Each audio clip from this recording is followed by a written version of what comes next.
Esse vídeo aqui é um vídeo resposta para a Caroline Detoni, né? Que gravou ali um vídeo bem interessante, né, sobre uma análise da Copa do Mundo e a mentalidade conservadora e a mentalidade revolucionária, correto? É óbvio que esse vídeo não é um ataque pessoal, espero que nem entendam dessa maneira, mas é somente o meu modo de ver, as minhas impressões de uma pessoa que gosta de futebol, que joga, né, que não é um analista técnico ou tático, né, mas que gosta de dar ali os seus pitacos, vamos dizer assim. Então, ok, esse vídeo está lá, publicado lá no canal Terça Livre, vocês podem assistir e também tirar as suas próprias impressões. Primeira pergunta, né, que eu me faço ao ver o vídeo é que se de fato dentro do futebol existe mesmo esse antagonismo entre conservadorismo e revolucionários, ou o que acho que se encaixaria melhor, progressista, né, um pensamento progressista dentro do futebol, dentro da formação e composição tática, né, esquemas táticos de equipes. Bom, eu discordo totalmente dessa análise, acho que essa possibilidade ela nem se encaixa dentro do futebol, a começar pela essência do futebol, ele é por si só conservador, né? Não existe essa hipótese de ser revolucionário. Se a gente for seguir de fato o que é uma revolução, né? O que foi o ato ou o que era o ato de revolucionar.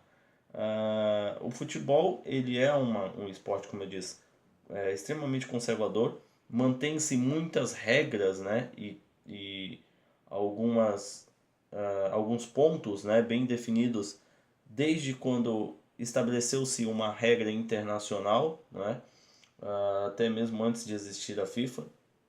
Então, muitas dessas regras ainda estão mantidas dentro da prática esportiva, exatamente para o quê? Para não perder a essência, né?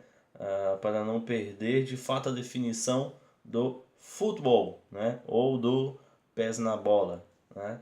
Então, se manteve muitas coisas.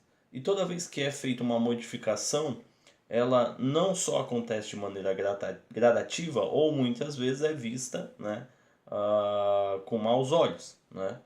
Toda a possibilidade de inovação, que é diferente de revolução, ok? Isso aí eu vou tentar até explicar melhor aqui neste vídeo.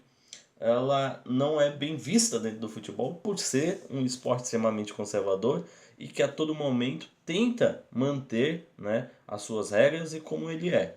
Mas isso não acontece só com o futebol, né? Isso acontece com todos os esportes, ok? Todas as outras modalidades têm também essa prática exatamente para não fugir da tua essência, né? Seria basicamente a gente dizer que daqui a pouco, ah, no vôlei, você vai poder também utilizar o pé várias vezes para fazer as jogadas ali de defesa, de bloqueio, de ataque e por aí vai. Então, é óbvio que a regra do vôlei não permite que você fique utilizando o pé, né? Exatamente para que mantenha a essência do esporte, porque senão vai virar o quê? Um futevôlei, né? Porém num salão, que é o que diferenciaria aí o futevôlei. Então, o segundo ponto aqui que eu marquei, que eu acho interessante também, né, é se revolução é um sinal de inovação, né?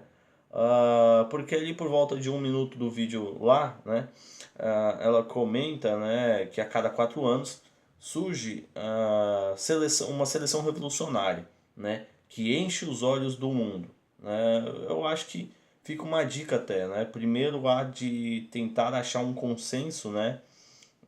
Porque ao meu ver foi uma pequena confusão e eu já vi outros comentários dela e já vi ela cometendo esse equívoco.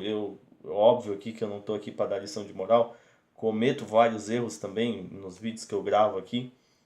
Porém, há um equívoco, né, de você achar que revolucionar é uma coisa boa. Eu até gravei um vídeo recente agora, né, publiquei há um dia aí, ah, comentando sobre essa mentalidade, né, dos novos empresários, dos novos empreendedores, dos novos empregados na parte comercial, né, de utilizar também a palavra revolucionário como uma coisa positiva ou até mesmo uma coisa de inovação, né? Quando a gente vê na prática o que é uma revolução, não tem nada de inovador, né? Na verdade, são coisas bem arcaicas.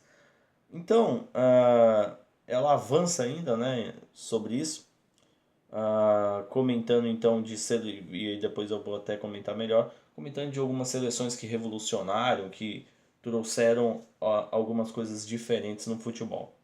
E seleções menos brilhantes, na maioria das vezes, acabam levando os títulos, né? Por terem padrões técnicos tradicionais e já testados, né? Que é o que diz a velha máxima do conservadorismo, né? Por que você vai mudar alguma coisa que já foi testada, né? Já foi exaurida as possibilidades, já se viu o que há de melhor e o que há de pior naquela prática, né? Então por que você vai tentar trazer uma coisa nova? A mesma coisa é, por exemplo, nas táticas do futebol. Mas, e aí comenta também, né, sobre a disputa que teve entre, por exemplo, a Holanda de 74, né, de Johan Cruyff, que tinha uma seleção, na verdade, fantástica, né? Marco van Basten, que veio depois, verdade, mas nessa seleção aí de 74 tinha uma série de outros jogadores importantíssimos, né, e que foram fundamentais não só como o Cruyff, né? O Cruyff era de fato o motor, né? O gênio daquele time, mas você tinha outros jogadores importantes também, Gullit, Rijkaard, né? E por aí vai. Isso eu estou falando da geração que se dá o nome de carrossel holandês, 74, 78 e até um pouquinho depois, né? Porque esses jogadores jogaram por mais tempo. Então você tem excelentes jogadores, até mesmo fora dessa época, né? Os irmãos De Boer também, holandeses, né? Me corrijam se estiver equivocado. Você tem aí o Robin, né? Que é também da seleção holandesa, poderia estar nessa Copa, infelizmente não se classificaram, e por aí vai, né? Existe uma série de outros jogadores importantes também, e que a Holanda sempre teve esse ímpeto de trazer novidades, né? Porque é um povo, de certa maneira, excêntrico, né? A gente vê o holandês como ele é, principalmente nos dias atuais, eles sempre trazem inovação, porque é de fato um povo inovador, né? Não tem nada a ver, acho que para mim, pelo menos, com revolução. Então, a única coisa que eu acho que é o seguinte, todos os esquemas táticos, né, eles são testados, obviamente, né, até exaustão antes de ir de fato para a prática, né? Ainda mais numa seleção do mundo, né? Uma seleção que vai representar o país.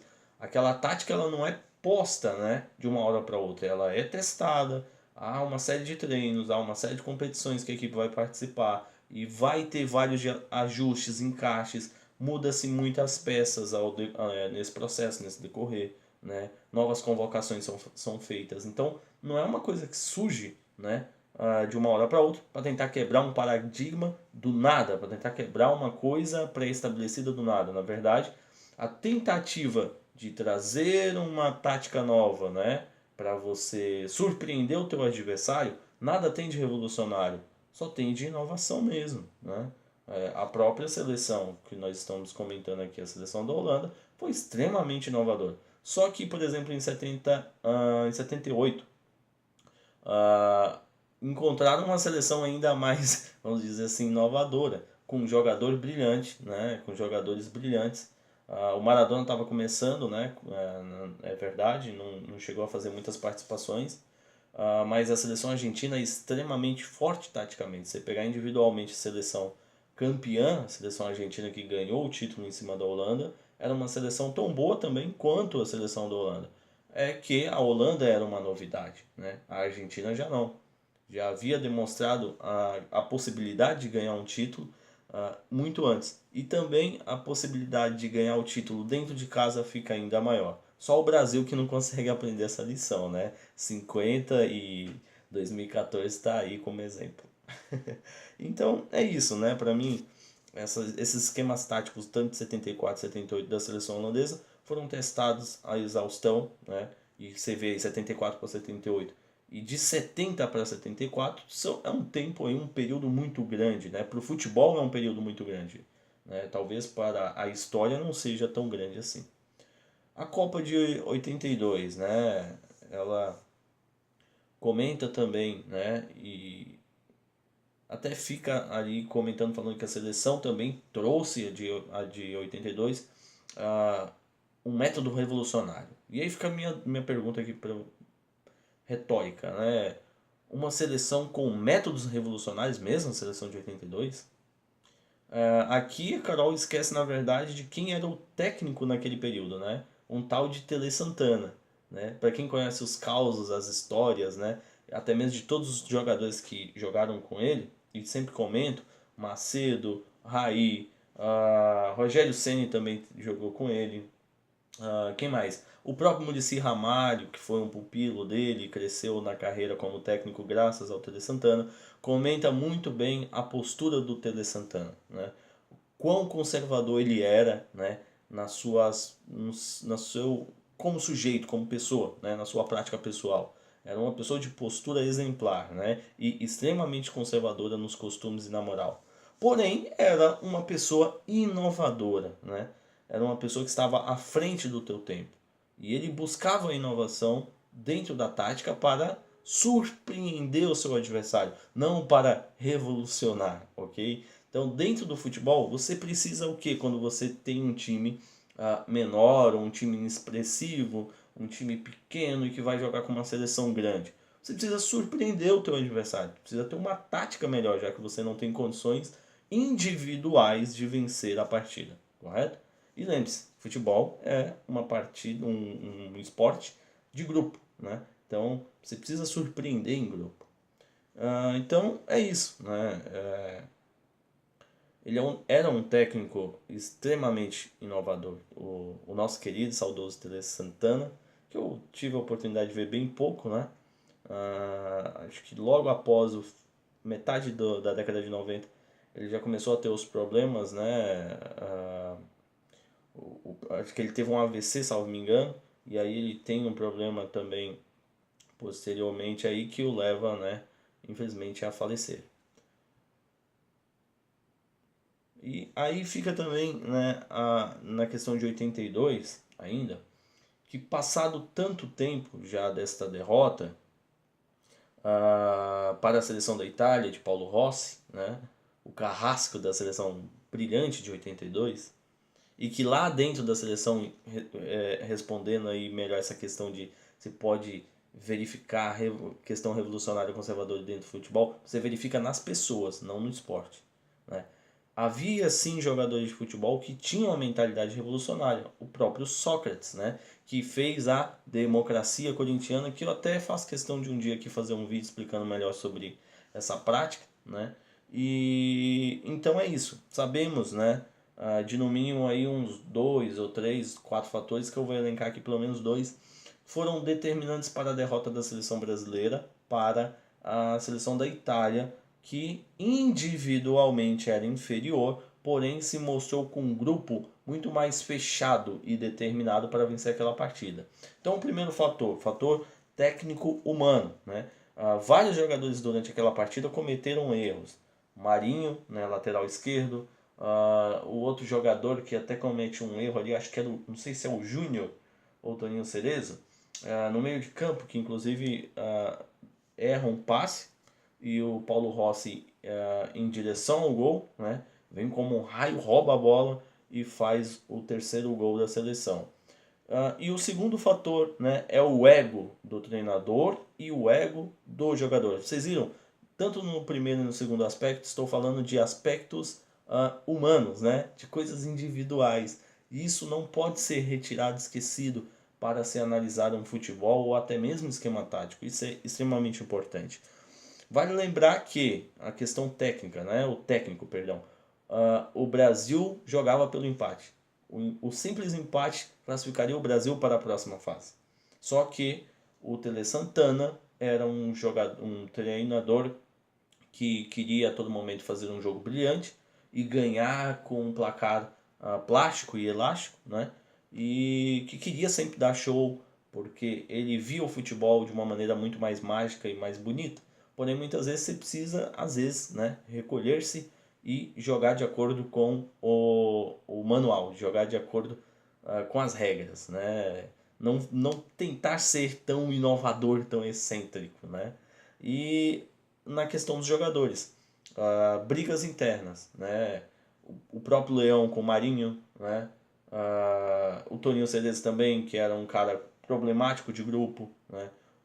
Jogadores como o Leão, como o Zico, comentam e falam a todo momento sobre tudo que aconteceu naquela seleção de 82, né? Como havia brigas e um racha dentro do grupo. Então, o Brasil perdeu por vários motivos, né?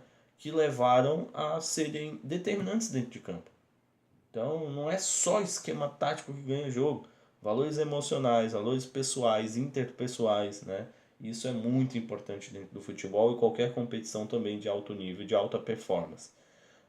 Então, até puxando um link a isso, a Itália, que ela até comenta também que é a seleção mais conservadora, né? A Itália ela sempre foi defensiva por esse fator humano, né? Pela mão de obra, né? Pela questão natureza, né? Questão de mão de obra. A Itália sempre teve que jogar defensivamente porque nunca teve jogadores plásticos, jogadores dribladores, jogadores de extrema capacidade de drible, etc. Né? Você teve pelo menos em 94, que eu me lembro assim, o Roberto Baggio, que era um jogador brilhante, que conseguia fazer uma série de dribles, mas que não era também um driblador lá como jogadores como Romário, Bebeto, Ronaldinho, Ronaldo, né? Então é uma diferença de material humano, ok? Que precisa, como eu digo, ser levado em consideração. E ainda falando sobre 94, Colômbia e Camarões, a Colômbia lá de Valderrama, eram seleções excêntricas, né? Que todo mundo sabe que não chegaria a lugar nenhum, né? Foi assim também com Camarões agora com Samuel Eto'o, que é o maior jogador camaronês, né, até então. Porém, são seleções que não conseguem ter muito êxito pela falta de material humano, que é extremamente importante. E aí ela comenta sobre também a seleção de 70, né, que era uma seleção também tida como revolucionária. A seleção de 70, ela era na verdade inovadora, né? Ela não era revolucionária. Ela trouxe a inovação, por exemplo, da parte física, né? Naquela época, em pleno regime militar, houve uma tratativa militar dentro da seleção de preparar os jogadores de uma maneira física melhor, né, para a competição que precisava muito da parte física dos jogadores, né, como para quem pratica o futebol sabe muito bem disso, o desgaste que é principalmente de joelhos, né, é bem complicado. Você precisa ter um fortalecimento muscular de coxas, pernas, joelho, né, é muito importante isso. Então, foi feito esse trabalho, que era inovador, na parte tática também, como a Carol muito bem diz lá, na questão dos laterais. Não era comum laterais subirem ao ataque, né? E o Brasil começa a fazer isso, tendo um apoio legal. E eu vou até comentar também, já puxando um link com isso, com a defesa do Brasil. Foi um equívoco seu, me desculpe, falar que a seleção tinha uma defesa sólida na Copa de 70, né? Pelo contrário, foi uma seleção extremamente criticada pela parte defensiva, né? Exatamente pelos laterais algumas vezes estarem subindo e você ter meios de campos, ou melhor, defensores ali nessa faixa de meio de campo para trás, né? Que não eram tão defensores assim, que eram 10 nos seus respectivos clubes, eram extremamente técnicos, né? Tinham excelente qualidade de passe, excelente visão de jogo, né? Uma boa marcação, é verdade, às vezes algum desarme ou outro, mas não eram jogadores de essência para fazer isso, né? Até o futebol brasileiro, até a década de 70, na verdade, jogou-se muito para frente, né? Não tinha muito um volante como nós temos hoje para fazer só os desarmes. Então, a zaga do Brasil, na verdade, ficava sobrecarregada. Apesar de Piazza e Brito serem jogadores de altíssima qualidade, Piazza principalmente, um zagueiro que fez carreira no Cruzeiro, porém foi questionadíssimo dentro da Copa, o Piazza. Para quem já viu os jogos, pode ver principalmente a final, né? O jogo com a Inglaterra e. Perdão, o jogo com o Uruguai, principalmente também. Você vê o quão falho foi a defesa brasileira. Né? Tanto o Piazza quanto o goleiro Félix, que é outro que também é questionadíssimo dentro da Copa. por ter cometido frangos, né? E por ter feito aquela defesa brilhante lá, né, contra a Inglaterra, que era até uma revanche de 66, né? E tem um goleiro também da Inglaterra que faz uma defesa brilhante também, da cabeçada de Pelé, que ficou imortalizado. Porém, nesse jogo o Félix catou muito bem, mas nas outras partidas foi decepcionante. Então a defesa do Brasil, na verdade, não foi tudo isso não. Então é isso, né? Entre essa questão de conservadorismo e revolução, na verdade, o que se faz aqui, né, é você se manter firme, né, você se manter ainda com as táticas de sempre, ou de você inovar. Na verdade, dentro do futebol há esse antagonismo, não há conservadorismo e revolução, né? Não há essa briga ideológica dentro do futebol. Na verdade, você tem uma briga de manter algo, uma tática já testada e usual, e você inovar, você criar uma nova tática, né? Então, estar na vanguarda não é ser revolucionário, ok? Mas é ser visionário, isso é extremamente importante. Às vezes a gente precisa entender um pouco as semânticas da palavra, né? Não utilizar revolução, revolucionário, revolucionou como coisa positiva, porque revoluções não são coisas positivas. Então tá aqui o meu vídeo resposta, ficou grande demais, me desculpem aí, mas é que eu gosto demais de futebol, né? E gosto sempre de dar os meus pitacos. Não é um vídeo com altíssima produção, com uma capacidade aqui técnica muito boa, né? Mas eu gosto de fazer vídeos assim, livres, espontâneos, sem cortes, sem pausas, né? Gosto de fazer assim, ser mais dinâmico. E para mim é melhor, né? Eu me sinto bem fazendo assim. Para mim esses vídeos cortados, editados, perde-se um pouco a essência, né? De você expor de fato tudo aquilo que você está imaginando e sentindo. O máximo que eu faço aqui é escrever num papel uma coisa ou outra, para que eu não me perca no raciocínio, né? Porém é uma coisa que você vai desenvolvendo com o tempo. Então é isso. Muito obrigado aí pelo seu tempo, né? Pela sua visualização, e tá aqui o meu vídeo resposta aí para o vídeo da Carol.